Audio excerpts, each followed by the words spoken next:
আসসালামু আলাইকুম।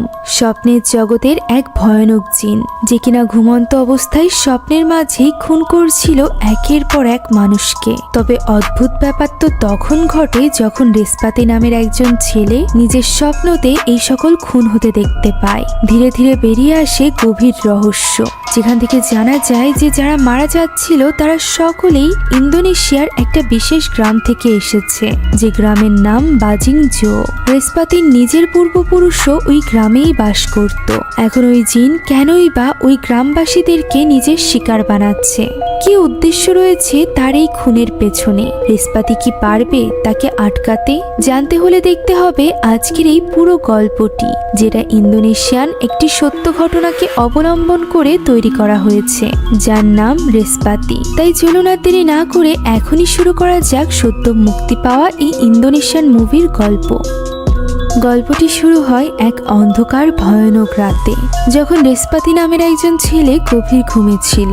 এমন সময় হঠাৎই সে তার মায়ের ডাক শুনতে পায়। তার মা দরজার কাছে দাঁড়িয়ে তাকে ডাকছিল। তার পিছে ছিল তার বাবা। তার বাবা এখানে তার মাকে ডেকে নিয়ে চলে যায়। এটা দেখে রেসপাতির ঘুম ভাঙে। সে ঘুম থেকে উঠে পুরো ঘরে তার বাবা মাকে খুঁজতে আরম্ভ করে। হঠাৎই এক পর্যায়ে তার পিছ থেকে কেউ যেন চলে যায়। পিছে ঘুরতেই দেখা যায় ভয়ানকভাবে একটা জানালা খুলে গিয়েছে। রেসপাতি যায় জানালাটি আটকাতে। তখনই আমরা দেখতে পাই বাইরে প্রচন্ড জোরে ঝড় বৃষ্টি হচ্ছে। সে জানালাটি বন্ধ করে ফিরে আসছিল, এমন সময় পেছনের শব্দ হয়। আমরা দেখতে পাই জানালার কাছে ভয়ানক কিছু একটা দাঁড়িয়ে আছে। সোফাগুলো একা একা সরে পেছনের দিকে চলে আসে। এমন সময় হঠাৎই ওই ভয়ানক শক্তি খুবই ভয়ঙ্কর ভাবে তার দিকে এগোতে থাকে। এই জিনিসটা রেসপাতিও অনুভব করতে পারছিল। মুহূর্তের মধ্যে সেটি তার মায়ের রূপ নিয়ে তার কাছে চলে আসে। তবে রেসপাতি পিছে ঘুরতেই সেটা গায়েব হয়ে যায়। আবার পর মুহূর্তে তার পেছনে এসে তার কাঁধে হাত রাখে, যা দেখে রেসপাতি দৌড়ে পালাতে আরম্ভ করে। তবে এইভাবে পালিয়ে সে তার রুমের সামনে আসতেই দেখতে পায় তার ঘরের দরজাটি আপনা আপনি বন্ধ হয়ে গিয়েছে। সেটা কিছুতেই সে খুলতে পারছিল না।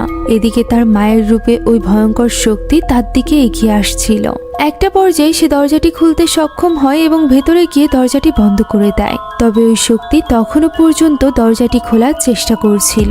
এতে করে রেসপাতি প্রচন্ড ভয় পেয়ে যায়। এমন সময় ওই শক্তি তার মায়ের কণ্ঠস্বর নেয় এবং তার কাছে সাহায্য চাইতে থাকে। ফলে রেসপাতি বেশ কনফিউজড হয়ে পড়ে। সে দরজা খুলতেই যাচ্ছিল, এমন সময় তার ঘরে থাকা আলমারি থেকে আওয়াজ হয়। সেটার দরজা আপনা আপনি খুলে যায় এবং তার মধ্যে থেকে বেরিয়ে আসে ভয়ঙ্কর তার বাবার আত্মা, যা দেখে রেসপাতি দৌড়ে ঘর থেকে বের হতে যায়। তবে ঘরের দরজা খুলতেই সে চলে আসে একটা হাইওয়ে রাস্তায়, যেখানে ছিল একটা অ্যাক্সিডেন্ট করা গাড়ি, যার মধ্যে ছিল রেসপাতির বাবা মা। অর্থাৎ এরকমই কোনো একটা অ্যাক্সিডেন্টে তার বাবা মা মারা গিয়েছিল। এমন সময় আরেক রেসপাতি এসে বর্তমান রেসপাতির কলার চেপে ধরে এবং তাকে বলতে থাকে সে কেন সেদিন তার বাবা মায়ের সাথে মরে গেল না। এই ভয়ানক স্বপ্ন দেখে বর্তমানে রেসপাতির ঘুম ভাঙে। আমরা বুঝতে পারি বাবা মায়ের এই অস্বাভাবিক মৃত্যুতে সে প্রচন্ড ভেঙে পড়েছিল। আর তখন থেকেই তার প্রতিটা রাত কাটতো এরকম ভয়ানক স্বপ্ন দেখে।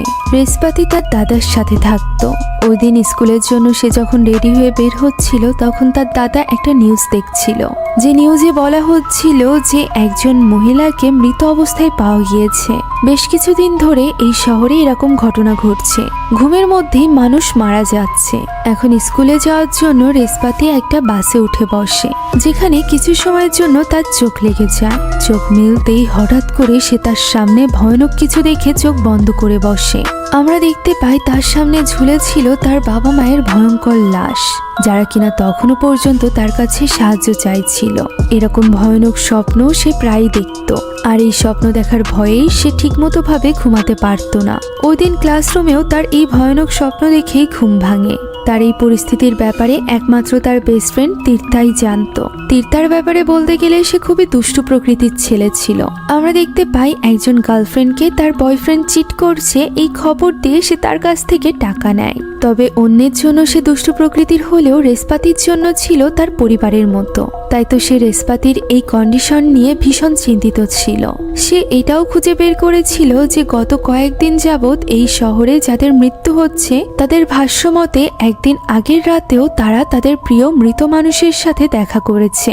অর্থাৎ মৃত মানুষদের দেখলেই তাদের মৃত্যু হচ্ছে। তাই তো সে রেশপাতিকে নিয়ে এত বেশি চিন্তিত ছিল, কারণ সে তো প্রতি মুহূর্তে তার বাবা মাকে দেখত। এমন সময় তাদের ক্লাসে টিচার চলে আসে, যার সাথে এসেছিল একজন নতুন স্টুডেন্ট। মেয়েটি নিজের পরিচয় দেয়, তার নাম হলো ল্যানি। ল্যানি এখানে জাকার্তা থেকে এসেছে এবং এই স্কুলে ভর্তি হয়েছে তাদের ক্লাসে। তবে অদ্ভুত ব্যাপার হলো ল্যানি খুবই অদ্ভুতভাবে এক নাগাড়ে রেশপাতির দিকেই তাকিয়েছিল, যে ব্যাপারটা রেশপাতির পাশাপাশি তীর্থাও লক্ষ্য করে।